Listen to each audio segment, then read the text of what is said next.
Et puis déjà, quand Didier est décédé, moi, je n'étais pas à Abidjan. Je l'avais laissé une semaine avant, j'étais venu en France. J'étais venu chercher du matériel, il y avait eu un marché, tout. J'étais venu chercher du matériel. Avant, je faisais la peinture, des trucs comme ça. C'est maintenant que je suis rentré dans la construction, ça fait au moins un an. Donc, quand je suis arrivé, de l'aéroport, je suis arrivé à la maison directement. J'ai trouvé Carmen, j'ai pas trouvé Olo, j'ai trouvé Carmen, j'ai trouvé les gens qui étaient à la maison.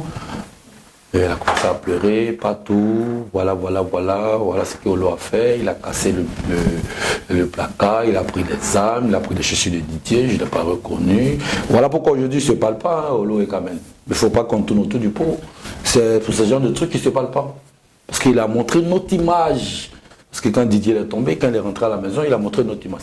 Je dis devant les caméras, ce que Carmen n'a pas expliqué. C'est ce qu'elle m'a expliqué que je dis.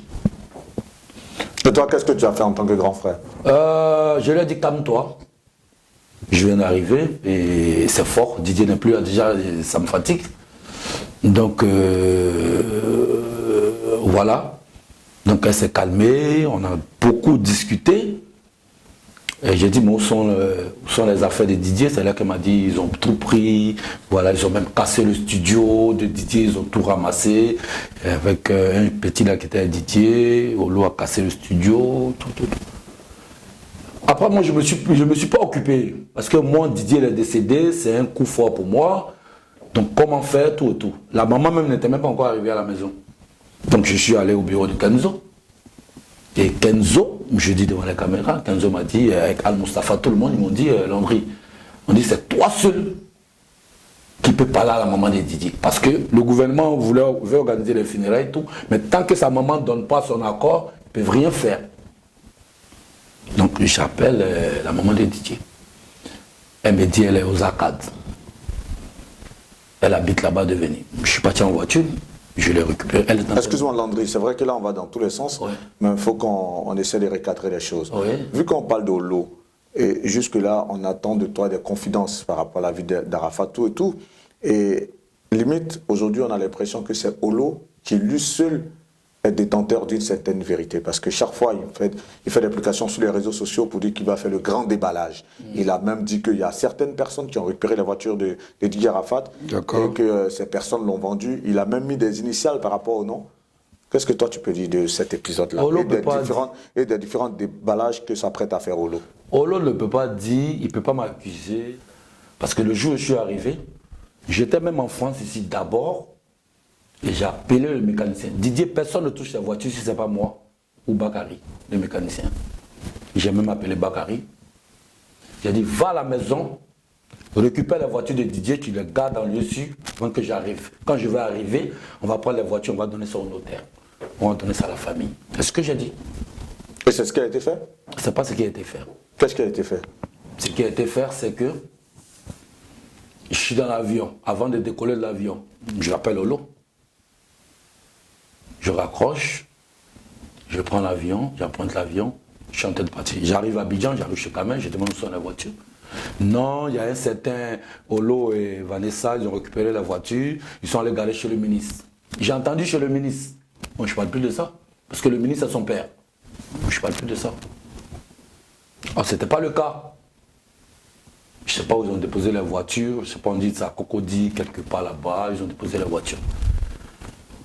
Mais après ça, quand je vais chez Kenzo, c'est ce que j'explique. Quand j'arrive chez Kenzo, quand on me dit c'est bon, qui peut parler à Tina, à la maman de Didier, je prends la maman de Didier, je l'envoie à mes bureaux. On n'est pas arrivé, même à mes bureaux, n'était pas trop loin, on s'assit dans un plein air, je parlais avec elle. Je lui ai dit, maman, viens, on va aller chez Kenzo, on va en parler avec les gens, on va voir comment on va organiser le funérail. Elle ne voulait pas.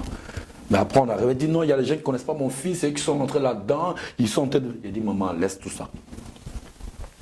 Et on est parti chez Kenzo. On est arrivé, Al-Mustafa était là. On lui a dit, on a parlé, on a fini de parler. On dit, on va à la maison chez Didier. C'est là, tu as vu, il y a une photo où je suis avec elle, il y a son sac à main, tout ça. C'est comme ça on allait à la maison chez Didier.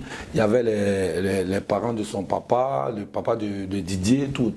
C'est là la réunion de l'organisation des funérailles a commencé. Elle ne voulait pas, elle ne voulait pas. Là, on n'est pas encore dans les funérailles. Voilà. Justement, comment est-ce que vous résolvez le problème des voitures? Les voitures, ils ont récupéré les voitures. Qui a récupéré? Mais Olo, Vanessa... Et... tu dis qu'ils ont dit qu'ils ont emmené chez le ministre. Toi, tu n'as plus parlé de ça. J'ai plus parlé de ça. Au final, lors des obsèques, avec l'arrivée de Tina, dont tu as parlé tout à l'heure du moins, toi, en tant qu'un aîné qui avait des rapports très profonds avec Arafat, pourquoi tu n'as pas suivi cette histoire de voiture et puis tu as laissé? Ben, j'ai suivi l'histoire de voiture après les funérailles. Ok. Et donc, au jour d'aujourd'hui, à ce jour du moins, qu'est-ce qu'il en est? Ben, les voitures, je ne sais pas. Les voitures on me dit que les voitures sont vendues. Tout. Je ne dis pas qui, on ne peut pas me dire pas qui.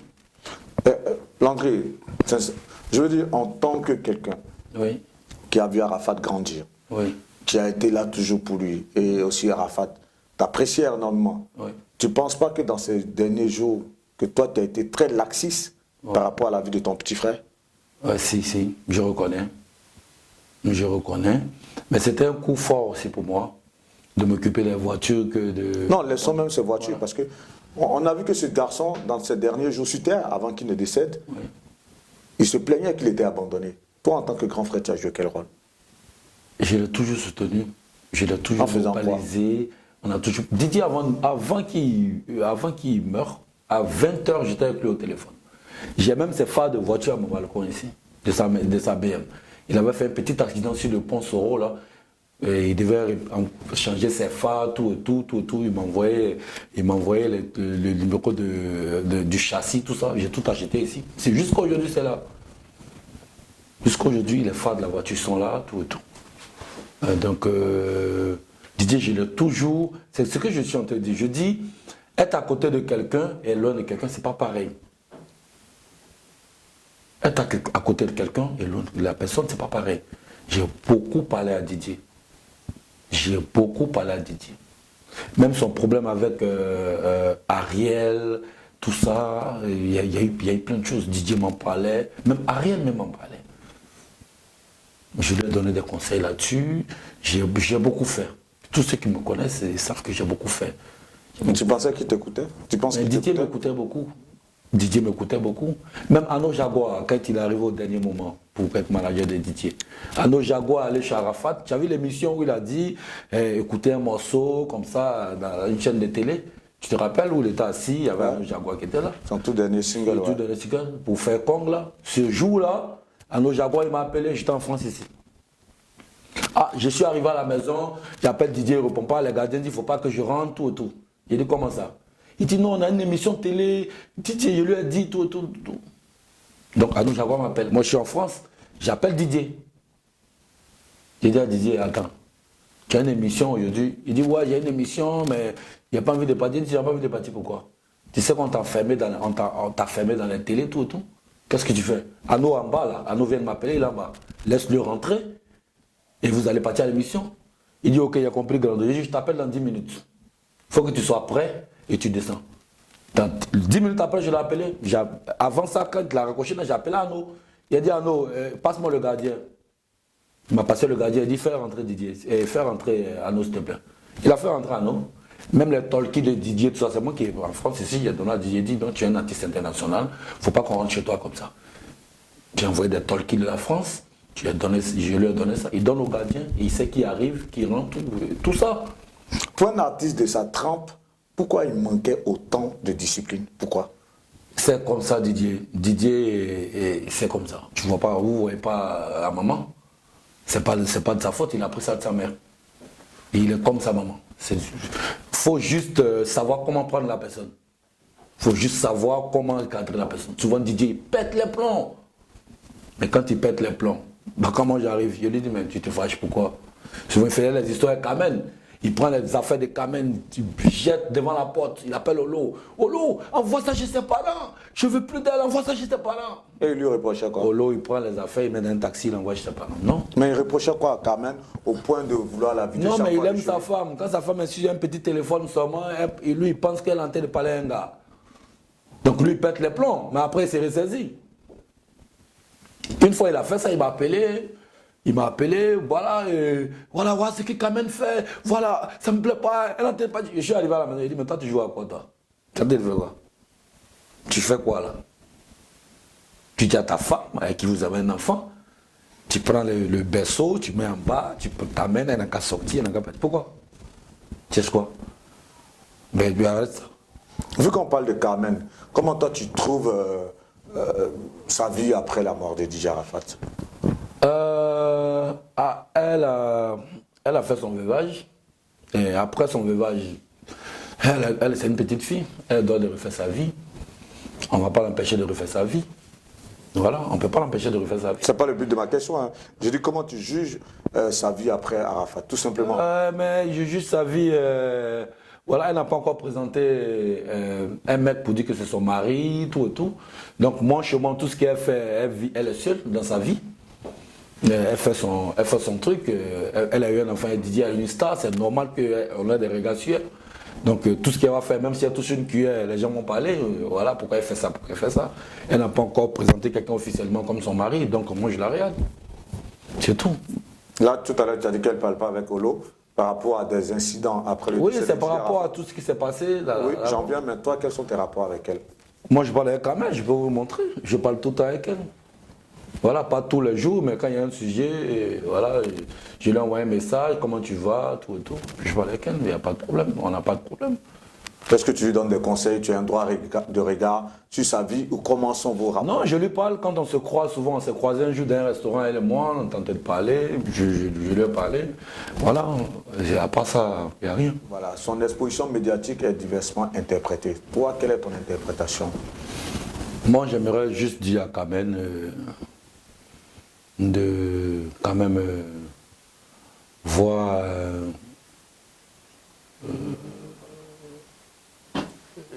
l'image de Didier.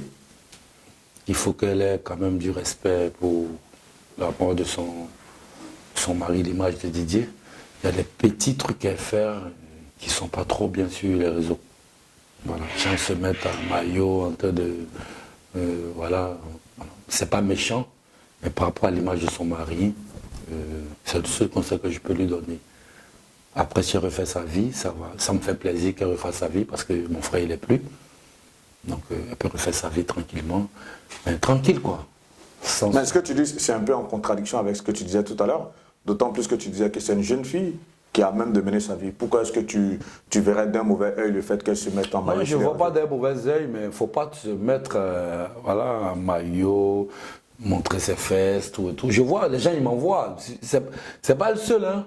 Il y a des gens qui m'envoient des vidéos pour dire voilà, voilà ta belle là, voilà comment elle est, voilà. Ça fait mal. Mais c'est dans ce sens que je parle, ça fait mal. Voilà, quand elle fait des trucs, tout. Les gens ils m'envoient ça, voilà ta belle, t'as pas dit que c'est une bonne belle, parce que moi je parlais bien de Carmen. À Didier, je dis c'est une bonne femme, et voilà, comme ça, comme ça. Voilà, et quand ça revient vers moi comme ça, je regarde, je dis ben voilà. C'est tout ce que je veux qu'elle change, c'est tout. Là, on se met en France avec sa fille. Oui, elle est en France. Elle ne m'a pas appelé, je ne suis pas au courant qu'elle est en France. C'est sur les réseaux que j'ai vu qu'elle est en France. Ok, parfait. Voilà. On profite du cas Carmen. Si on devait écrire un ouvrage forcément sur Didier Arafat, un des chapitres du moins qu'on aurait pu lui consacrer, ce serait Didier Arafat et les femmes. Toi qui l'as côtoyé depuis qu'il a 13 ans jusqu'à sa mort à 33 ans, 20 ans pratiquement avec lui, Didier Arafat et les femmes, qu'est-ce que tu pourrais dire sur ce chapitre? Didier, c'est un monsieur qui s'attache vite. Quand il aime, il s'attache vite. Et il ne cache pas ses relations. Il ne cache pas ses relations.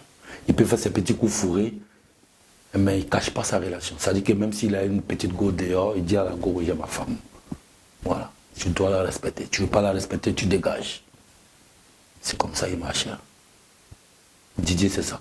La première femme qu'il a connue, quand toi tu étais avec lui, c'était qui? C'était Aurélia. Aurélia, oui. La mère à la Chana et Ezekiel. Oui.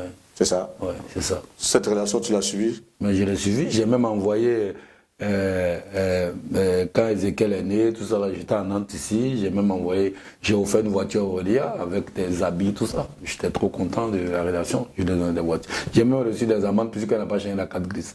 J'ai même reçu plein de contraventions. Après la voiture, je ne sais pas, elle a fait quoi, elle a la fourrière. Après, je suis obligé d'aller à la préfecture pour remplir le papier de cession, pour dire que c'est plus à moi, c'est à telle personne. Voilà. Mais pourquoi cette relation n'a pas marché? Ouais, ça n'a pas marché parce que c'est Didier. Hein, les femmes, elles n'arrivent pas à supporter. L'artiste voyage, il fait ça, il fait ça, il fait ça. Voilà, c'est pour ça que ça n'a pas marché, c'est tout. Après Aurélia, il y a eu quelle autre femme? Aïcha, elle était là. Aïcha Balo, Ouais, la mère à Maël. à Maël. Ouais, c'était bien aussi, c'était bien. On était à Abidjan, c'est là qui m'a présenté Aïcha. Maël était déjà né, il m'a présenté Aïcha, voilà, et voilà. Après, ça n'a pas marché aussi. Voilà, et ainsi de suite. Hein. Après, il y a eu qui d'autre? On est dans le chapitre Ouais. Didier Arafat et les femmes de Didier Arafat. Après, Après, il y a- Aurélia, Aïcha Balo, ensuite il y a eu qui? Après, il y a eu. Il y a eu qui là déjà, avant. Je ne sais pas si c'est avant ou quoi, il y a eu MC Marie-Claude, Ok. qui n'était pas encore mariée à ses seigneurs, qui avait une relation avec Arafat, où on avait dit que Arafat avait eu des triplés, quadruplés, c'était autant de. C'était Marie-Claude, de Marie-Claude, voilà. Après, ça s'est terminé, après, il y a eu Aurélia. Après, Aurélia, après Aïcha. Après Aïcha, il y a eu, je ne sais plus qui. Voilà. Après, je crois Emma est venue. Emma Loès. Ouais, Emma c'est arrivé. Mais Emma, il y a longtemps. Hein.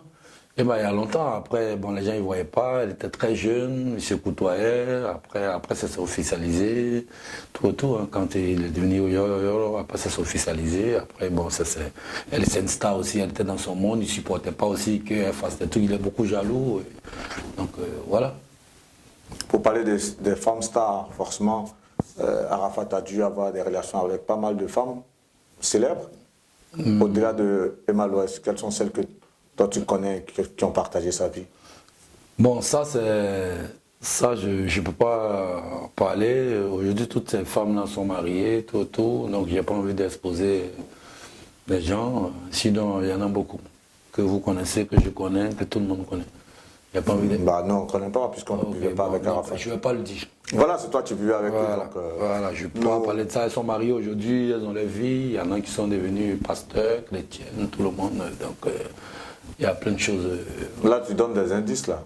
Non. Donc, Puisqu'il y a d'autres qui sont devenus pasteurs, qui sont devenus chrétiennes. Ceux qui vont suivre l'interview pourront lire entre les lignes, forcément. Ah, ils peuvent lire entre les lignes, hein. Il n'y a pas de problème. Donc voilà, c'est la Eurogang, c'est toujours quand ça finit pas. Didier Arafat aussi, c'était les frasques. Ouais. Au-delà des femmes, c'était les frasques. Quelles sont ces frasques qui, toi, en tant que frère, t'ont vraiment fait sortir de toi, quoi? Tu t'es dit, mais là, tu en fais un peu de trop. Quelles sont ces frasques qui t'ont fait sortir de toi? J'ai cassé l'assiette sur la petite, Alexia, qu'il aimait beaucoup. Parce qu'il a jugé qu'elle avait trompé avec un de ses amis. Ce qui n'était pas vrai. Voilà, ça les ont dit, des amis, il était mal entouré, ils lui ont raconté des bêtises et il a fait ça. Ça lui a coûté cher, ça lui a coûté vraiment cher. S'il n'y avait pas l'intervention du ministre, il serait en prison, il y avait plein de choses. Bon, aujourd'hui, je bénis Dieu, la fille, elle a refait sa vie tranquillement, avec voilà, son mari. Et voilà, c'est tout ça, c'est ça qui m'a choqué. Ça m'a beaucoup choqué. Et je l'ai même en voulu pour ça. Il dit, mais pourquoi tu fais ça? Tu as quelle preuve? Tu l'as vu en tête faire quoi? Je sais pas. Et ton image, c'est quoi? Après, il s'est rendu compte qu'il a fait une bêtise. Il a demandé pardon, tout. Après, la maman ne voulait plus de la relation. Donc voilà pourquoi elle est partie. Et voilà. Des choses que tu as vécues avec lui, que tu aimerais nous faire partager, ce serait quoi? J'ai chanté à sa place à Pau, en France ici.